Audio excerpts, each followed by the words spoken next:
ఈ లిక్కర్ స్కామ్కు సంబంధించి కూడా కేసీఆర్ కుటుంబము బీజేపీ ప్రభుత్వం నిరంతర ధారావాహికంగా టీవీలలో ఒక సీరియల్ను తలపించే విధంగా నాటకాలకు డ్రామాలకు తెరలేపినరు.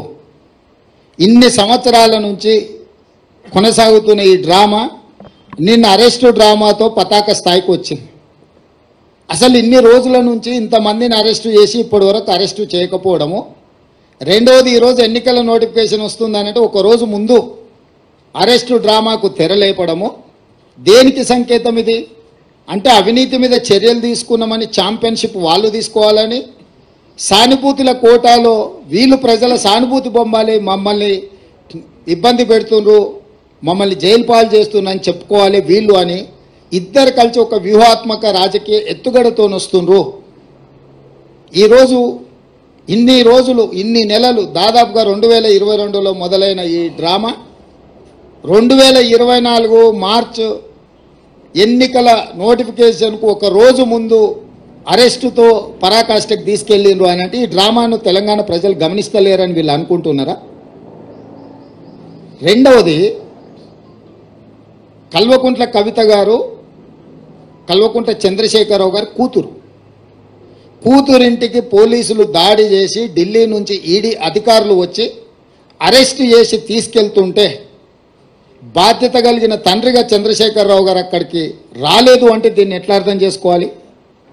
రెండవది, తండ్రిగా కాకపోయినా కల్వకుంట్ల కవిత గారు శాసనమండలి సభ్యురాలు, టీఆర్ఎస్ పార్టీ నాయకురాలు, పార్టీ అధ్యక్షుడిగా శాసనమండలి సభ్యురాలని అరెస్టు చేస్తుంటే అక్కడికి రావాలి, అక్కడికి వచ్చే అధికారులను వివరాలు అడగాలన్న సంగతి చంద్రశేఖరరావు గారికి తెలియదా?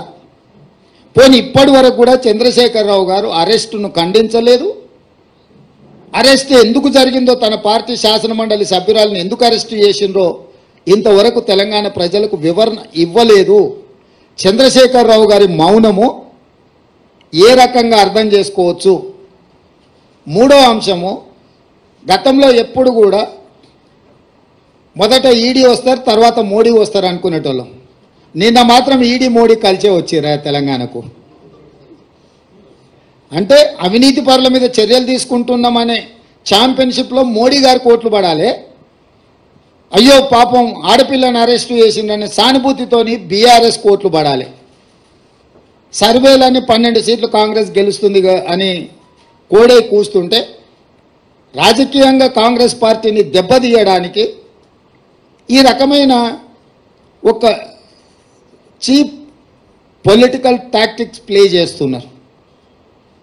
కాబట్టి ఇప్పటికైనా మోడీ గారు, కేసీఆర్ గారు ఈ డ్రామాలు కట్టిపెట్టి 10 సంవత్సరాలు మోడీ గారు తెలంగాణ ప్రజలకు ఏం చేసిండో, పేదలకు ఇండ్లు ఇచ్చిండా, రైతుల ఆదాయం రెండింతలు చేసిండా, ప్రతి సంవత్సరం 2 కోట్ల ఉద్యోగాలు ఇస్తా అన్నాడు, ఇప్పటికీ 20 కోట్ల ఉద్యోగాలు ఇవ్వాలి, తెలంగాణలో ఎన్ని ఉద్యోగాలు ఇచ్చిండో, స్విస్ బ్యాంకులో ఉన్న లక్షల కోట్ల రూపాయల నల్లధనాన్ని తెచ్చి ప్రతి పేదవాడి ఖాతాలో 15 లక్షలు వేస్తా అన్నాడు, ఆ 15 లక్షల రూపాయలు ఎంతమంది ఖాతాలో వేసిండు, మనకు ఇస్తా అన్న పునర్విభజన చట్టంలో బయ్యారం ఉక్కు కర్మాగారం ఎందుకు ఇవ్వలేదు, కాజిపేట రైల్వే కోచ్ ఫ్యాక్టరీ ఎందుకు ఇవ్వలేదు, ఐఐఎం ఎందుకు ఇవ్వలేదు, ఎన్టీపీసీలో ఇంకా 2400 మెగావాట్ల విద్యుత్తు ప్రాజెక్టులను ఎందుకు నిర్మించలేదు, గిరిజన యూనివర్సిటీ 9 సంవత్సరాలు ఆపేసి ఇప్పుడు ప్రారంభించడానికి కారణం ఏంది, మెట్రో విస్తరణకు అనుమతి ఎందుకు ఇవ్వలేదు, ఇట్లాంటి చాలా విషయాలలో బీజేపీకి సమాధానం చెప్పడానికి ఏమీ లేదు. కాబట్టి ఈరోజు ఈ అరెస్టులు, ఈ అవినీతికి వ్యతిరేకంగా మేము ఏదో చర్యలు తీసుకుంటున్నాం అన్నట్టుగా నాటకాలు ఆడుతున్నారు. ఈ నాటకాన్ని ప్రజలు గమనించాలి. మొన్న జరిగిన ఎన్నికల్లో మేము ఇచ్చిన మాట ప్రకారం ప్రజలకు అన్ని రకాలుగా సహాయంగా నిలబడి ఒక విశ్వాసాన్ని కల్పించి స్వేచ్ఛాపూరితమైన వాతావరణంలో పరిపాలన అందిస్తున్నాము.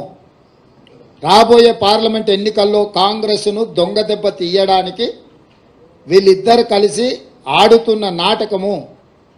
ఒకవేళ ఇది నాటకం కాకపోయిన ఉంటే చంద్రశేఖరరావు గారు ఎందుకు ఇంతవరకు స్పందించలేదు? కూతురును అరెస్టు చేస్తే తండ్రిగానైనా స్పందించాలి, ఒకవేళ అలా స్పందించినప్పుడు శాసనమండలి సభ్యురాలను పార్టీ సభ్యురాలని అరెస్టు చేస్తే పార్టీ అధ్యక్షుడిగా స్పందించాలి. 2 విషయాలలో వారు స్పందించలేదు, పత్రికా ప్రకటన విడుదల కూడా చెయ్యలేదు అని అంటే, నిన్న మోడీ గారు వచ్చారు, వారు కూడా ఈ విషయాన్ని ఎక్కడ ప్రస్తావించలేదు. తెలంగాణ రాష్ట్ర పర్యటనలో మోడీ గారు ఉన్నప్పుడే నిన్న మధ్యాహ్నం 1:20 ఈడీ అధికారులు వచ్చారు. 5:20 కవిత గారిని అరెస్టు చేశారు. 7 గంటల తర్వాత ఢిల్లీకి తీసుకెళ్ళినట్టున్నారు. అంటే పూర్తి సమాచారం మోడీ గారికి ఉన్నది కదా. ప్రధానమంత్రిగా వారి పర్యటన ఉన్నప్పుడు ఈడీ అధికారులు, ఇన్కమ్ ట్యాక్స్ అధికారులు ఒక రాజకీయ పరమైన అంశంలో చర్యలు తీసుకుంటున్నంటే ఎందుకు మోడీ గారు నిన్న తన రోడ్ షోలో ప్రస్తావించలేదు? చంద్రశేఖరరావు గారు మౌనము, మోడీ గారి మౌనం వెనకాల ఉన్న వ్యూహం ఏంది? వీళ్ళు ఎందుకు వ్యూహాత్మకంగా వ్యవహరిస్తున్నారు? అరెస్టు నేను ఖండించలేదు చంద్రశేఖరరావు గారు, అరెస్టును మోడీ సమర్థించలేదు. అంటే దీని వెనకాల కాంగ్రెస్ను దొంగ దెబ్బతీయాలనే ఎత్తుగడ ఉంది. తెలంగాణ సమాజం అంతా దీన్ని గమనించాల్సిందిగా కాంగ్రెస్ పార్టీ విజ్ఞప్తి చేస్తుంది.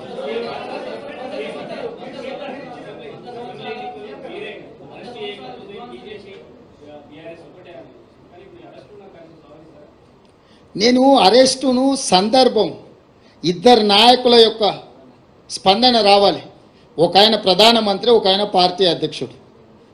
ఒక ఆయన అరెస్టు చేసిండు, ఇంకొక ఆయన అరెస్టు కాబడ్డాడు. ఫస్ట్ వాళ్ళిద్దరు బయటకు వచ్చి వాళ్ళ విధానం ఏందో మాట్లాడమనుండ్రి.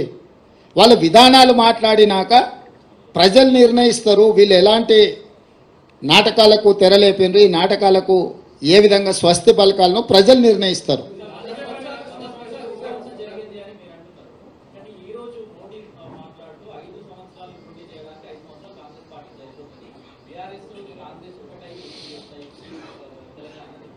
ఇప్పుడు నేనేమంటున్నానంటే 10 సంవత్సరాలు ప్రధానమంత్రిగా ఉన్న మోడీ గారు ఇట్లాంటి చౌకబారు ప్రకటనలు చేయడం వారి స్థాయికి తగదు. వారు 12-13 సంవత్సరాలు ముఖ్యమంత్రిగా ఉన్నారు, 10 సంవత్సరాలు ప్రధానమంత్రిగా ఉన్నారు.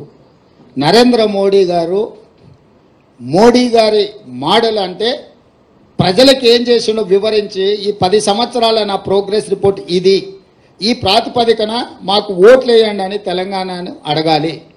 తెలంగాణ రాష్ట్ర ఏర్పాటుని అవహేళన చేసి కాంగ్రెస్ పార్టీ పార్లమెంటు తలుపులు మూసి నిర్బంధించి తెలంగాణ బిల్లు ఆమోదించి రాష్ట్రాన్ని ఏర్పాటు చేసిండ్రు. తల్లిని చంపి పిల్లను బ్రతికించిండ్రు అని మోడీ గారు మాట్లాడినరు. అంటే తెలంగాణ రాష్ట్ర ఏర్పాటు ప్రక్రియనే అవహేళన చేసి చట్టసభలలో మాట్లాడి రాజ్యసభలో లోక్సభలో తెలంగాణను అవమానించిన మోడీ గారికి తెలంగాణ రాష్ట్రం గురించి మాట్లాడడానికి, తెలంగాణ అనే పదం పలకడానికి కూడా వారికి అర్హత లేదు. ఓట్లు అడగడం చాలా దూరం. ఈరోజు బీజేపీ నాయకులు ఎవరైనా సరే 10 సంవత్సరాల అవినీతి మీద ఎందుకు చర్యలు తీసుకోలేదంటే సమాధానం లేదు. ఈ లిక్కర్ కేసు కూడా ఢిల్లీలో నమోదైన కేసు, ఢిల్లీ ప్రభుత్వానికి వ్యతిరేకంగా నమోదైన కేసు. చాలామందిలో కల్వకుంట్ల కవిత గారు ఒకరు. కానీ తెలంగాణ రాష్ట్ర ప్రభుత్వం 10 సంవత్సరాల నుంచి పాల్పడ్డ అవినీతి మీద ఒక్క కేసు అయినా ఎందుకు నమోదు చేయలేదు?